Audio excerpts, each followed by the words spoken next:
তো নমস্কার বন্ধুরা, অঙ্কিতাস ম্যাজিক উইথ মম চ্যানেলে তোমাদের সবাইকে আবারও একটা নতুন পর্বে অনেক অনেক স্বাগত। তো তোমরা কেমন আছো? আশা করছি প্রত্যেকে খুবই ভালো আছো, আমরাও ভালো আছি। তো কি বলবো, সারা দিন ধরে বৃষ্টি চলছে, বৃষ্টির কোনো ত্রুটি নেই। এর জন্য ঘর বারান্দা সব জায়গায় ভর্তি হয়ে যাচ্ছে। দেখবে আমি দেখাচ্ছি, আমার ঘরেতেও প্যান্ডেল তৈরি করা হয়েছে। মানে প্যান্ডেল তো করতে গেলে ভাড়া লাগে, কিন্তু এখানে বিনা ভাড়াতে, কোনো ভাড়া ছাড়াই আমার ঘরে প্যান্ডেল হয়ে গেছে। দাঁড়াও দেখাচ্ছি। এই দেখো, ঘরেতে সমস্ত মেলা। কি করব বলো তো, কিছু করার উপায় তো নেই। যা হোক করে জামা কাপড় তো শুকাতে হবে, কিচ্ছু করার নেই। যে ফ্যান চলছে। তো আমি এখন ওপরের রুমেতেই আছি। তার কারণ হচ্ছে বিকালবেলা অঙ্কিতাকে পড়াতে এসেছিলো, আজকে সকালে পড়াতে আসেনি, আজকে বিকেলে পড়াতে এসেছিলো। এবার একটু ফোন দেখবো বা কিছু, ওই জন্য আমি ওপরের রুমে চলে এসেছি। ও নিচের রুমে পড়ছিল, তারপর আর আমার যাওয়া হয়নি। এবার যাই নিচে, দেখি ম্যাডাম কি করছে। একবার এসে আমাকে ডেকে গেছে, মা তুমি নিচে চলো, পড়া হয়ে গেছে, তুমি নিচে চলো। আমি বললাম ঠিক আছে তুই যা, আমি যাচ্ছি। এখন নিচে গিয়ে একটু সন্ধ্যাটা দেবো, দিয়ে তারপর ও পড়তে যাবে দেখি। তো তোমাদের তো বললাম অঙ্কিতাকে দেখাবো। অঙ্কিতা, আমি নিচে এসে দেখি অঙ্কিতা বাথরুমে। কেন? আমি এত ডাকছি, একদম সাড়া দেয়নি। এবার আমার তো ভয় লেগে গেছে, কোথায় গেল মেয়েটা। তারপর বাথরুমের দিকে গিয়ে দেখি ও বাথরুমে দরজা বন্ধ। আমি তখন একবার জোরে চিৎকার করলাম, বললাম আমি মা রেডি হচ্ছি। মানে ও পড়তে যাবে বলে ততক্ষণে রেডি হওয়ার জন্য গেছে ওখানে হাত পা ধুতে। এবার তো বাথরুমে, আমি সন্ধ্যা দিলাম, দিয়ে এবার আমি ওপর থেকে নামতে নামতে ও বেরিয়ে যাচ্ছে। ও যে মা আমি আসছি, আর তোমাদেরকে দেখানো হলো না। তো চলো, এখন আমি একটা আমার কাজ করব, যেটা হচ্ছে নাইটি, জানো তো কিনে রেখে দিয়েছি, কিন্তু সেলাই আর করা হচ্ছে না। এবার সেলাই না ধরিয়ে নিলে না একটু পড়তে অসুবিধা হয়। আমি বলছি দেখি তাহলে একটুখানি আজকে বসে যখন আছি, আজকে রাত্রে রান্না বান্না নেই জানো তো, আজকে একেবারে করে রেখেছি রাত্রের রান্না। সকালে আজকে করেছিলাম খিচুড়ি, তো খিচুড়ি রয়েছে, একটু ভাজাভুজি করব, হয়ে যাবে। তো রাত্রে রান্না নেই। আর অঙ্কিতার বাবাকে বলে দিয়েছি একটু চপ আনতে, চপ দিয়ে একটু মুড়ি খাওয়া হবে। যাই হোক, মেয়েটা খেতে পেলো না, ওর জন্য রেখে দেবো, ও রাতে এসে খাবে। চপ খাবে ও শুধু, ও মুড়িটা খুব একটা পছন্দ করে না, ও শুধু চপটাই খেতে পছন্দ করে। তো চলো দেখি ওটা বার করে নিয়ে আসি আগে। তো এই যে নাইটিটা নিয়ে চলে এসেছি, একদম নতুন নাইটি, এখনও একে আমি এখনই পাটটা ভাঙলাম। নাইটিটা দেখতে দেখো, বাটিকের নাইটি আমার খুব পছন্দের, জানো তো, আমার খুব ভালো লাগে বাটিকের জিনিসগুলো। তো এটাই একটুখানি সেলাই করে নেব হাতাটা, না হলে না পরতে পারছি না। অনেক দিনেই আনা হয়েছে, কিন্তু এই সেলাইয়ের জন্য আমার আর পরা হয়ে উঠছে না। যে কখন একদিন ভাবছিলাম যে সেলাই করব, মানে ভাবছি যে করব, কিন্তু আর হয়ে উঠছে না। ওই যে গাফিলতিটাই তো হচ্ছে সব থেকে আমাদের বড়, কি বলবো, ক্ষতির জায়গা। দেখো এটার মধ্যে আবার হাতাও রয়েছে, তো হাতাটা আমি লাগাবো না।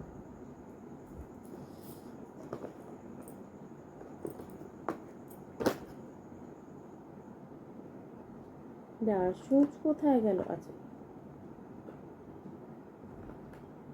বর্ষার দিনে একটা বেশি নাইটি না হলে না হয়ে ওঠে না। দেখো না, এখনো কতগুলো নাইটি ভিজে, তোমাদের তো দেখালাম কতগুলো নাইটি ভিজে। বর্ষার দিনে একটু বেশি লাগে, সব তো শুকায় না।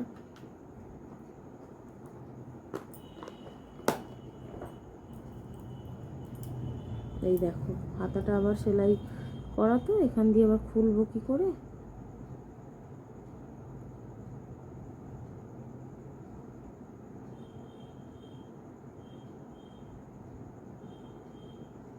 আমার নাইটি আমি স্টক করে বেশ রেখে দিই, জানো তো।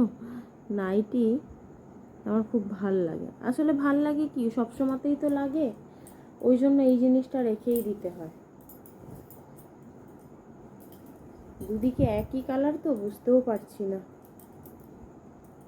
থাক, হাতাটা এখন পরে খুলবো হাতাটাকে, আগে তো এটা সেলাই করে নিই। যখন মনে হয়েছে যে আজকে করব, আজকে করেই তারপর ছাড়বো।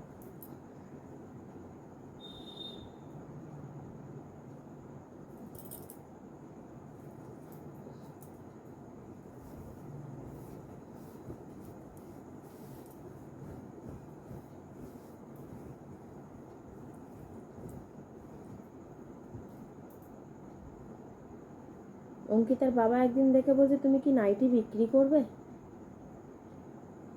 এবারে যে আমার ননদরা এসেছিল, ভাগ্নি দেখে বলছে, মামনি এত নাইটি তুমি কি সেল করবে নাকি? যে না না, ভালো লেগেছে কিনে রেখে দিলাম, একটা একটা করে কিনে রেখে দিলে থাকুক না, অসুবিধা তো হবে না। ধরো হঠাৎ করে একটা লোকজন এসে গেল, তাকে একটা পড়তে দেওয়া।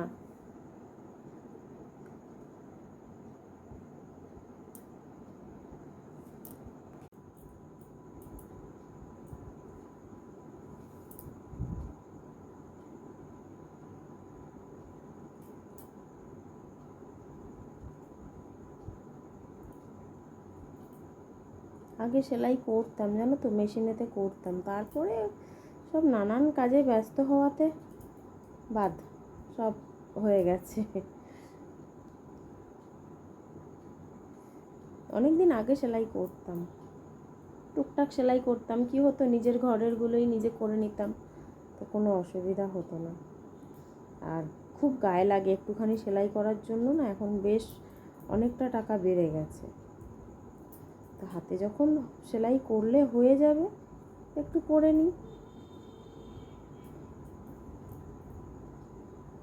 এই নাইটিটা প্রায় হয়ে গেল 4 মাস কেনা হয়ে গেছে, কিন্তু করব সেলাই করব করে না আর হচ্ছে না। আজকে মনে হলো না, আজকে আর আমি তোকে ছাড়ছি না, আজকে কাজটা সেরেই তারপর উঠবো। আর আজকে রান্না বান্না তো একদম নেই, শুধু একটু ভাজা করব, তোমাদের বলেই দিলাম। দুপুরে রান্না রয়েছে। আর অঙ্কিতা তো খিচুড়ি হলে আর কিছু চাই না, ওর খিচুড়ি খুব পছন্দ।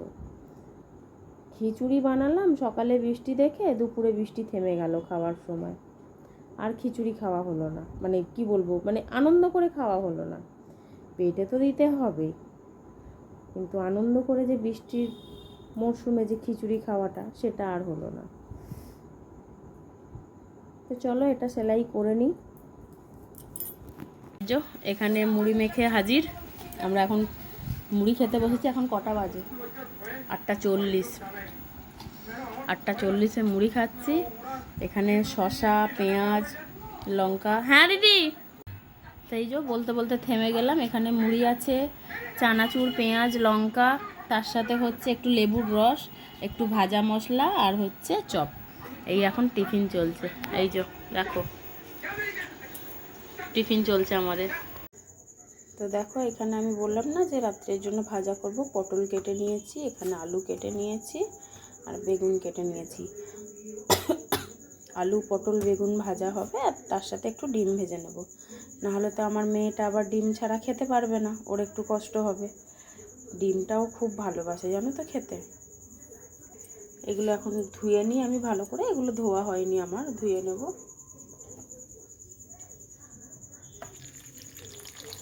ধুয়ে নুন হলুদ মাখিয়ে ভেজে নেব এগুলো। কড়াই দিয়ে দিচ্ছি সাদা তেল বলছি, সরি, সর্ষের তেল। এগুলো ভেজে নিই একটু, একে একে সমস্ত সবজিগুলো আমি ভেজে নেব।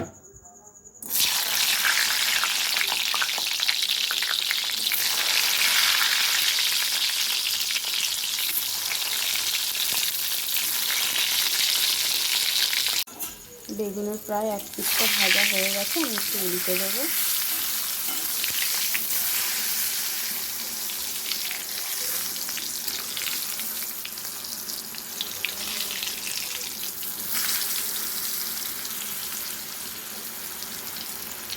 বেশি লাল হয়ে গেছে, দেখতে পাচ্ছ, একটু জোর হয়ে গেছিলো গ্যাসটা।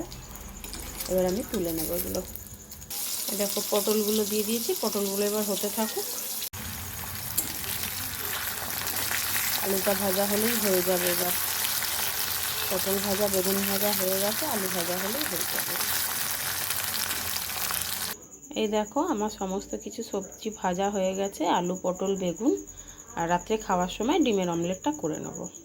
তো আজকের ভিডিওটা আর বেশি বড় করব না, চলো আজকের ভিডিওটা এখানেই এন্ড করব। তোমরা সবাই ভালো থেকো, সুস্থ থেকো, সাবধানে থেকো। আর আমাদের ভিডিও যদি ভালো না লেগে থাকে সেটাও কমেন্ট করো, আর ভালো লাগলে অবশ্যই কমেন্ট করো। লাইক শেয়ার কমেন্ট করতে কিন্তু একদমই ভুলবে না। আর নতুন বন্ধুরা যারা রয়েছে তারা কিন্তু চ্যানেলটিকে সাবস্ক্রাইব করে চ্যানেলটির পাশে থেকো। তো আজকের মতো গুড নাইট, টাটা।